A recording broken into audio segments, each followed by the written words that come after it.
సంతానలేమితో బాధపడుతున్న వారికి 49 వారు అందిస్తున్న అద్భుతమైన ఆఫర్. వివరాలకు సంప్రదించండి. నమస్తే అమ్మా. నమస్తే. Happy friendship day. మీకు కూడా తల్లి. మీరు ఫ్రెండ్ అనగానే మనం ఎప్పుడు కాన్వర్సేషన్ లో మాట్లాడుకుంటుంటాం. You really in touch with your old friends like school, college and even your professors.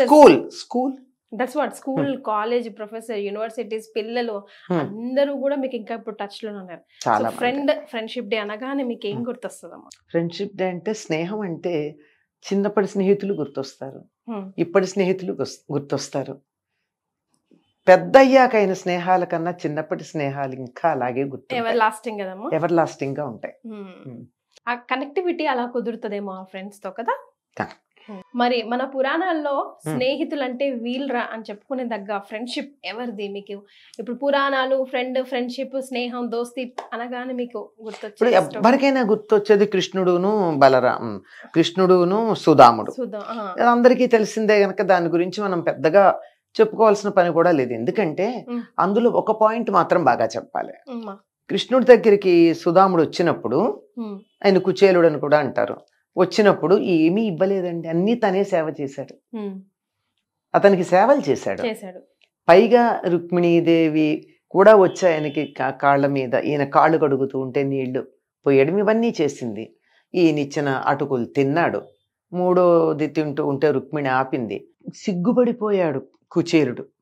తన పరిస్థితికి వాళ్ళ పరిస్థితికి పోలిక చూసి నోట్లోంచి మాట రాకపోతే కృష్ణుడు అతన్ని తన స్థాయికి తీసుకురావడానికి చిన్నప్పటి కథలన్నీ చెప్పుకొచ్చాడు. మార్పు ఎక్కడొచ్చింది? పెద్ద అయ్యాక వచ్చింది కానీ చిన్నప్పుడు కాదుగా. చిన్నప్పుడు ఇద్దరు సమానంగానే ఉన్నారుగా. అందుకని అప్పటి కథలు చెప్పేటప్పటికి సుదాముడు తనకున్నటువంటి కొంచెం సందేహించటం, వెనకాడడం, బట్టల గురించి, అది దాని గురించి కొద్దిగా తను కించపడడం అంటారే, ఇన్ఫీరియారిటీ, అదేమి పోవాలి అంటే చిన్నతనం గుర్తు చేయాలి. అవన్నీ చెప్పాడు. అయ్యాక బయలుదేరేటప్పుడు వస్తానన్నాడు. వచ్చినవాడు వచ్చినట్టే వెళ్ళాడు. బయలుదేరాక నాకేమిటి ఏమి ఇవ్వలేదేమిటి కృష్ణుడు, చాలా మంచి పని చేశాడు. నా స్నేహితుడంటే అలాగే ఉండాలి. నేను తను ఇచ్చింది తీసుకుని ధనవంతుణ్ణి అయిపోతే తను మర్చిపోతానని ఇవ్వలేదేమో. అయినా నాకు ఇచ్చి నన్ను చులకం చేయడం ఇష్టం లేదు కదా. ఒకళ్ళ దగ్గర నుంచి మనం ఏమన్నా తీసుకుంటే వాళ్ళు ఎక్కువ, మనం తక్కువ అనిపిస్తుంది. తను ఇచ్చి నన్ను చులకం చేయదలుచుకోలేదు అన్నాడు. అదమ్మా స్నేహం. కృష్ణుడు మెయింటైన్ చేసిన స్నేహం అదే, కుచేలుడు అర్థం చేసుకున్నది అదే. సరే, ఇంటికి వెళ్ళేప్పటికి అన్నీ ఉన్నాయి, ఇది వేరే మాట. అంటే ఇవ్వకపోవడాన్ని ఎంత బాగా అర్థం చేసుకున్నాడు. తన డిగ్నిటీ మెయింటైన్ చేయడం అన్నది ఉంది, అది మెయింటైన్ చేశాడు. స్నేహితుల మధ్య నేను ఎక్కువ నువ్వు తక్కువ అన్న భావన రాకుండా ప్రవర్తించవలసిన అవసరం ఉంది. మనం ఏదన్నా ఉదారంగా ఇస్తే స్నేహితుడు చులకన ఫీల్ అవుతాడు, అంతే కదా. అవసరం తెలుసుకొని ఇస్తే, అవసరం తెలుసును కూడా ఇచ్చినట్టు తెలియకుండా ఇవ్వాలి, ఇచ్చినట్టు తెలియకూడదు.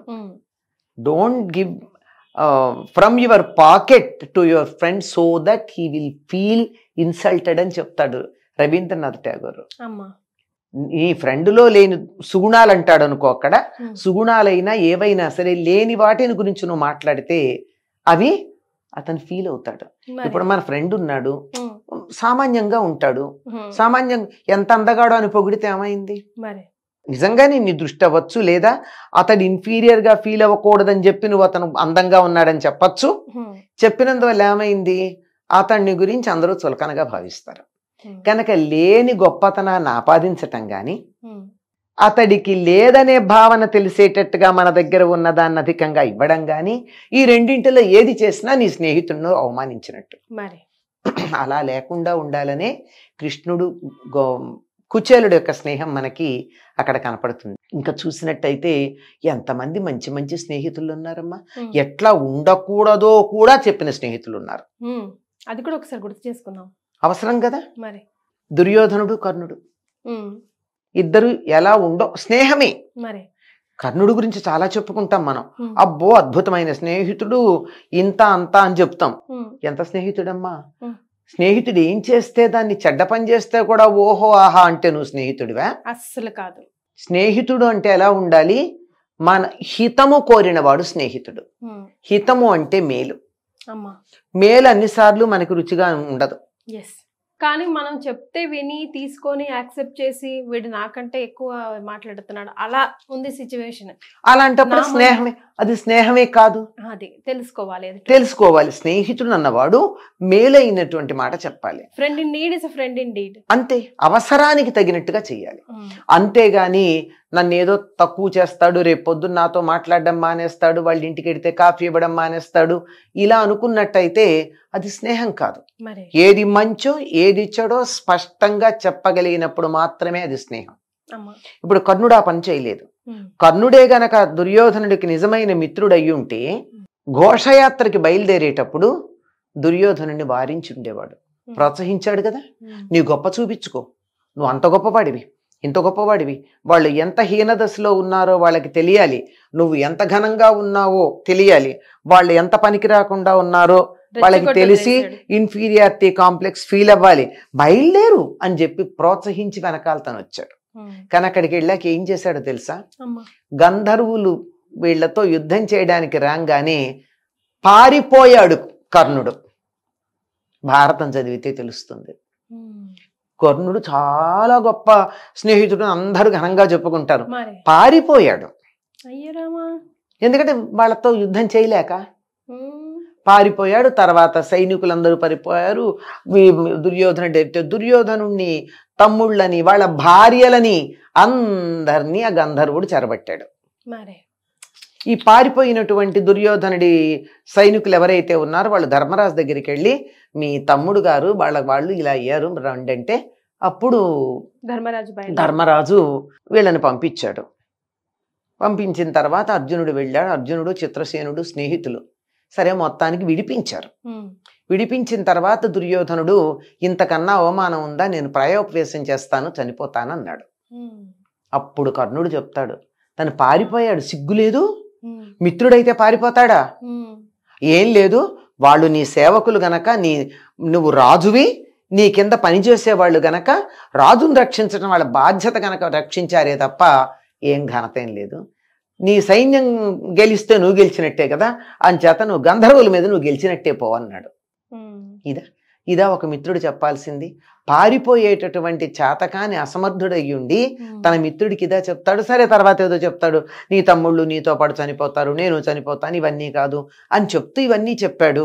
నిజమైన మిత్రుడైతే పారిపోకూడదు, మొదటి దెబ్బ తాను తినాలి, తన చెయ్యి ఇట్లా అడ్డం పెట్టాలి, అంతేగాని పారిపోతాడా? ఈ సంగతి అంతా తెలిసి అర్జునుడి పరాక్రమం చూసిన తర్వాత మళ్ళీ నేను నీ పక్షాన ఉంటాను, యుద్ధం చేస్తానన్నవాడు మిత్రుడా అమ్మ? అయ్యాక తనకివ్వవలసినటువంటి ప్రాధాన్యం ఇవ్వలేదని చెప్పి భీష్ముడు ద్రోణుడు ఉన్నంతకాలం నేను యుద్ధానికి రానన్నాడు. అంటే అర్థం ఏమిటి? వాళ్ళు చచ్చిపోయాక వస్తాననే కదా, మన పక్షం వాళ్ళు చచ్చిపోవాలని కోరుకున్నట్టే కదా. ఇవి ఎవరికి తెలియదు కదా. అదే కదా, ఇది తెలియక కర్ణుడు అంతటి మిత్రుడు లేడు అంటారు. ఇదా మిత్రుడు? మిత్రుడు చేసే పనిలో కాదు కదా. మీరేమంటారు? సపోర్ట్ చేస్తారా? కమెంట్ చేయండి. తర్వాత తనని చూసి యుద్ధానికి సిద్ధపడ్డటువంటి దుర్యోధనుణ్ణి ఎంత మోసం చేశాడు. తన వ్యక్తిగతమైనటువంటి పేరు ప్రతిష్టల కోసం ఇంద్రుడు వచ్చి కవచకుండలాలు అడిగితే ఇచ్చేశాడే. ఏం చేసి ఉండాలి? తన వ్యక్తిగతంగా కర్ణుడు దానాలు చేయడంలో గొప్పవాడు అనే పేరును వదిలిపెట్టుకుని మిత్రుడి కోసం కవచకుండలాలు ఉంచుకుని ఉండాలి. అది మైత్రి కాదు. నాకు వీలైనప్పుడు నీకు సాయం చేస్తానా, నీ అవసరానికి కాదా, అది సంగతి. మైత్రి ఎలా ఉండకూడదో కర్ణుడు పెద్ద ఉదాహరణ. మైత్రి ఎలా ఉండాలో కృష్ణుడు సుధాముడు ఉదాహరణ కదా. భలే స్టోరీస్. ఇలాంటివి పాజిటివిటీని పెంచుతాయి. మళ్ళీ ఫ్రెండ్షిప్ మీద, అసలు నమ్మకం మీద నమ్మకం పుట్టడం మొదలవుతుంది కదమ్మా. అదే, చాలా సంతోషం అమ్మా. ధన్యవాదాలు.